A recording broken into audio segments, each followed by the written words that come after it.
Now, the blacksmith of this village was a mighty, mighty man, tall, dark of beard, with the occasional sparks that would land, because even in those days they were fiery beards at times. He had a mighty hall adjacent to his blacksmith shop, in which was adorned with the heads of monsters and creatures that he had gone out and hunted, who had attacked the village over the years. His wife was something else altogether, seemingly slight, not quite frail. The strength was in her eyes. On one day they were blue, on another brown, on another hazel, and so it went. She was wont to wear clothing that bore scales at times, and people spoke softly that she was a witch, but she was so kind and quiet that none could make such an accusation. Word came that a dragon had come, and the blacksmith vowed, "I have killed these other monsters. I will slay this dragon who is killing our neighbors' sheep and cattle and taking their children." And he went and he forged a mighty spear, and he forged a sword, and he forged a very crude but effective shield. And he went to go out, and his wife said, "Let me bless your weapons. Let me give them my blessing." And she did.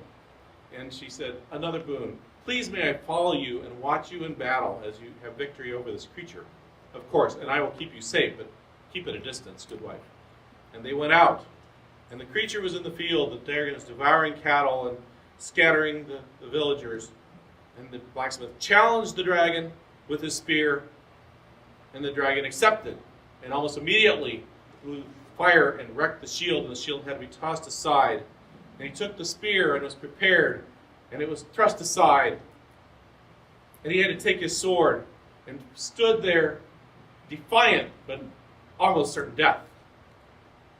And the dragon struck him down and was preparing to eat him. And his wife said, "Dragon," softly but powerfully. And the dragon came to attention. A matron and a maid, either way, was better than an old blacksmith. And he approached, and he breathed fire to crisp this woman to death. And she stood unafraid and untouched. And he smote at her, and she thrust the strike aside and struck him down. And he was unconscious. She took the blacksmith's sword and struck off the head of the creature. Then she took her other form and circled the unconscious body of her husband and let her magic flow into him. For a week she waited, afraid of his death.